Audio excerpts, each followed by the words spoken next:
பௌத்த கொள்கையில இருக்கு. பௌத்தம் சரணங்கச்சாமி, தர்மம் சரணங்கச்சாமி, சங்கம் சரணங்கச்சாமி. பௌத்தம் சரணங்கச்சாமின்னா அறிவு, அறிவுக்கு வணக்கம். பௌத்தம்னாலே அறிவுன்னு பேரு. புத்தன்கிற ஆள் அல்ல, அப்படி ஒரு ஆளே கிடையாது. புத்திய உடையவனாக இருந்தான், அவன் மாத்திரம் அல்ல. நாம் பல்தறிவாளிகள்லாம் பௌத்தம் தான். புத்தியை பயன்படுத்த, புத்திக்கு முக்கியத்துவம் கொடுக்க ஆரம்பித்தா நாளாவட்டத்தில் நாம பூரண பகுத்தறிவாளர் நமக்கு வாய்ப்பு இருக்கு. ஆனா என்ன லாபம்? மழை மேல போயிடுவோம், மழை மேல போயிடுவோம். நம்ம நாட்டுல நாம மற்ற நாட்டுக்காரன் அடைந்த வளர்ச்சி அடையாததுக்கு காரணம் பகுத்தறிவை கட்ட போட்டுட்டோம். எல்லாம் கடவுள் செய்யும், கடவுள் நம்பு, கடவுள் சொல்றாப்புல நட, கடவுள் பெரியவங்க சொன்ன மாதிரி நட, அப்படியே சொல்லி பின்னால் திருப்பி விட்டுட்டோம். இப்ப நாம ஒண்ணு இப்போ அவையோட தலைகள் பண்ணல, எதையும் சிந்திக்கணும். கடவுளை சொன்னவன் என்ன சொன்ன அவங்களுக்கு? கடவுளை சொன்னவன் சொன்னதாக சொல்லப்படுற தத்துவத்தை எடுத்துக்கங்களேன். பெரிய ஆளுகள்னு சொல்றீங்களே, நாயன்மாருன்னும் ஆழ்வாருன்னும் மற்றும் இன்னும் ரிஷிகள்னு அவன் என்ன வேணும், இந்த பசங்கள்லாம் என்ன சொன்னான்? கடவுள் இருக்கிறார், எப்படி இருப்பார் உன் கண்ணுக்கு தெரியாது, பின்ன எப்படி தெரிஞ்சுக்கிறது? உன் கைக்கே சிக்க மாட்டார், பின்ன அது எப்படி அறியுது? உன் அறிவுக்கே எட்டாது. கடவுள் கண்ணுக்கு தெரியாது, கைக்கு சிக்காது, அறிவு கட்டாது. இந்த மூன்று கொள்கைகள் ஒரு பொருள்னா அங்க என்ன இருக்கும்? வெங்காயம் செய்யப்படுதானே இருக்கும். சொல்லுங்க, என் ஜோக்கில் இருக்குது, எடுத்துக்கிடா, பவுன் பவுனா இருக்குது.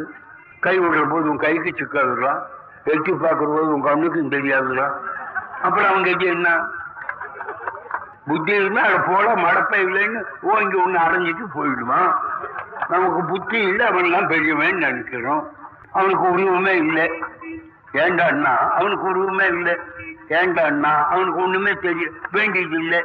அவன் ரொம்ப யோக்கியன், ரொம்ப கருணை உள்ளவன், ரொம்ப அன்பே உருவானவன், ஒழுக்குமே உருவானவன். இவ்வளவு அடிக்கி நம்பிடாங்கிறான்.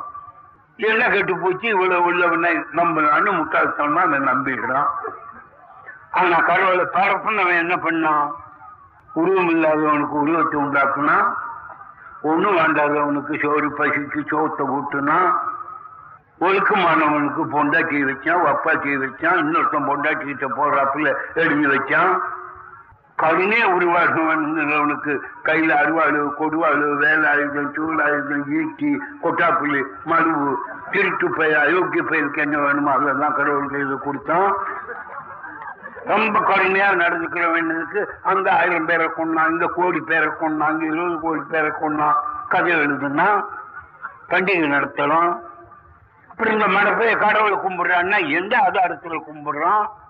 எனவே அயோக்கியத்தன்மாவே கண்டுபிடிச்சான். மடையன்னு கூட சொல்றது இல்லை. இப்போ வர வர அவன் நடத்தின மாதிரி பெரிய மோசடியான காரியமா ஒரு சின்ன கூட்டம் தான் பொழைக்கிறதுக்காக எல்லா அயோக்கியத்தனும் பண்ணான்.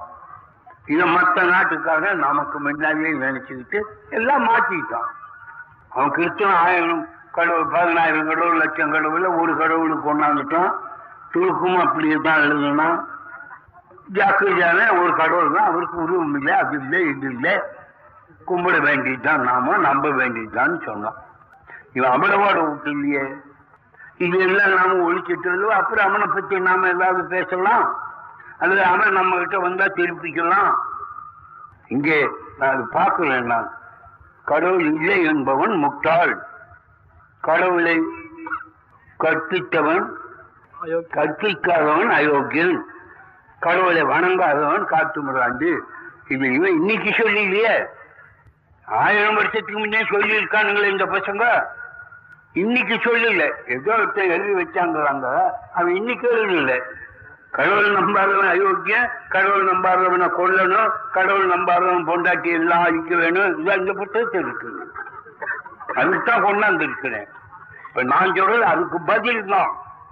இது எழுதியிருக்கான், கடவுளை நம்பாதவன் அயோக்கியன், கடவுளை நம்பாதவன் பொண்டாட்டியை நான் அனுபவிக்க வேணும். கடவுளை கேட்கிறான், கடவுளை நம்பாதவனை கொல்ல வேணும், கடவுளை நம்பாதவனை கழுவுல ஏற்றணும்.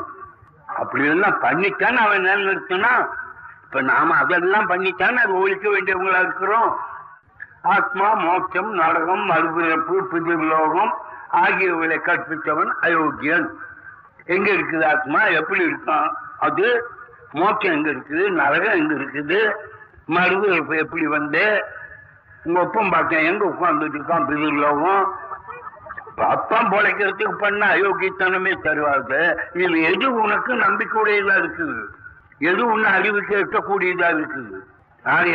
இவர்களை கற்பித்தவன் அயோக்கியன், நம்புகிறவன் மடையன், இவற்றால் பலன் அனுபவிக்கிறவன் மகா மகா அயோக்கியன்.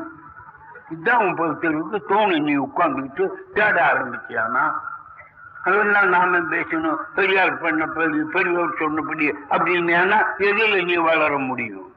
அதனாலே தான் தோழர்களே பகுத்தறிவு சிந்தி அப்புறம் வர்றதுல ஒத்துக்க. நான் கூட சொல்றேன், என்னை பத்தி ரொம்ப புரிஞ்சாங்க, இது கூட பகுத்தறிவுக்கு கேடு. இந்த மாதிரி தனி மனுஷனை இவ்வளவு ஒத்தக்கூடாது. இன்னொருத்தவங்க அப்புறம் அவங்ககிட்ட போயிடுறீங்க. என்ன அவசியம்?